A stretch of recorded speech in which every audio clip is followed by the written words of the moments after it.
قرآن کی آیت ہے. قرآن کہہ رہا ہے وَعِنْدَهُ مَفَاتِحُ الْغَيْبِ لَا يَعْلَمُهَا إِلَّا هُوَ. اللہ کے پاس غیب کے خزانوں کی چابیاں ہیں، کوئی دوسرا نہیں جانتا. ایک آیت ہے.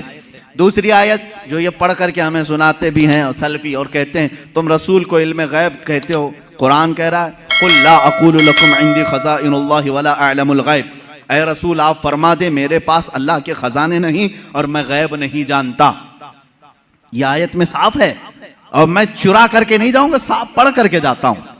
جو ان کے اعتراضات ہیں کہتے ہیں کہ رسول کو اللہ نے خود کہہ دیا اے رسول آپ کہہ دے میں غیب نہیں جانتا. رسول نے کہا امت سے دو چیزیں یہ بتاتے ہیں عندہ مفاتح الغیب لا يعلمها الا هو. اللہ کے پاس ہے غیب کے خزانے کی کنجیاں چابیاں، کوئی دوسرا نہیں جانتا. دو آیتیں. ایک تیسری آیت اور بھی پڑھتے ہیں اور یہ کہتے ہیں ان اللہ عنده علم الساعة وينزل الغيث ويعلم ما في الارحام وما تدري نفس ماذا تكسب غدا وما تدري نفس بأي ارض تموت.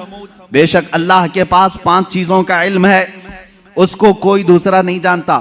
قیامت کب آئے گی، بارش کب آئے گی، ماں کے پیٹ میں کیا ہے، یعلم ما فی الارحام وما تدری، اور کوئی آدمی یہ نہیں جانتا کہ کل کیا ہوگا.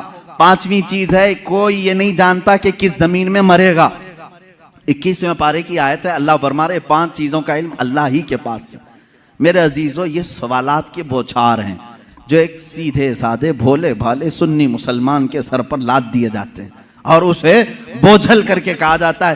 قرآن جب یہ کہہ رہا ہے رسول کو کہ آپ کہہ دیں کہ میں غیب نہیں جانتا، اور اللہ کہہ رہا ہے کہ غیب کے خزانے کی چابیاں اسی کے پاس ہے کسی کے پاس نہیں، تو جواب دینا مشکل ہوتا ہے. بعض بندوں کو کہتے ہاں صحیح بات ہے، ہمارے مولوی حضرات نے کچھ اور بتایا تھا، یہاں باتیں. میں آج آپ کو کھل کر کے ان تمام چیزوں کی وضاحت کروں گا.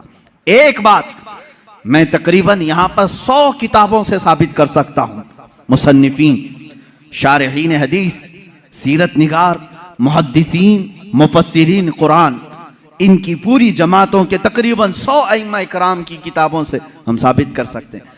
ان ساری آیتوں میں اللہ نے جو فرمایا ہے کہ کسی کے پاس نہیں، اس کا مطلب کیا ہے؟ غیب کے خزانوں کی چابیاں کسی کے پاس نہیں. میرے عزیز اس سے کہو ہم بھی یہی مانتے، اللہ کے سوا کسی کے پاس نہیں.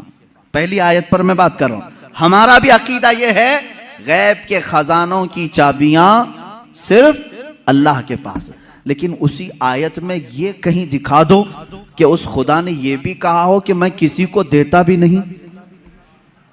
اس آیت میں مجھے یہ دکھا دو.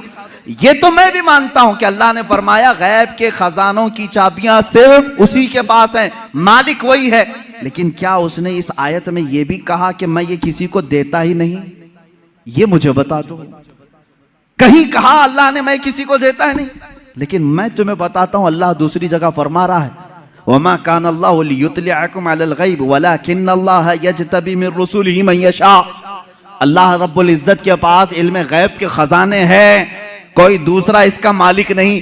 ہاں اللہ فرماتا ہے وَلَكِنَّ اللَّهَ، لیکن اللہ اپنے بندوں میں سے جسے چاہتا ہے غیب کے خزانے دیتا ہے. ایک طرف تو رب تعالیٰ فرما رہے ہیں. اب سمجھ میں آئی بات؟ دوسری آیت یہ نہیں پڑھتے، یہ چرا کے جاتے ہیں. میں نے یہ جو اعتراض کرتے ہیں وہ بھی آیت پڑھی اور جواب میں جو آیت پڑھنی چاہیے تھی وہ بھی میں نے پڑھی.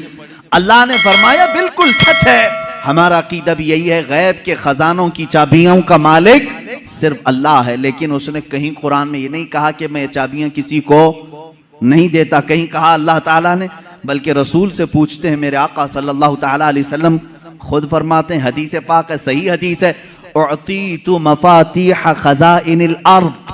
معراج کی رات آپ کو اللہ نے کیا کیا دیا؟ حضور فرماتے ہیں مجھے زمین کے سارے خزانوں کی چابیاں اللہ نے دی. رب ہے موتی یہ ہے قاسم، رزق اس کا ہے کھلاتے یہ ہیں. ٹینشن تیسرے کو کیوں ہے؟ تکلیف تیسرے کو کیوں ہے؟ اللہ فرما رہا ہے دینا چاہے وہ اپنے بندوں میں سے جس کو چاہے دے دے.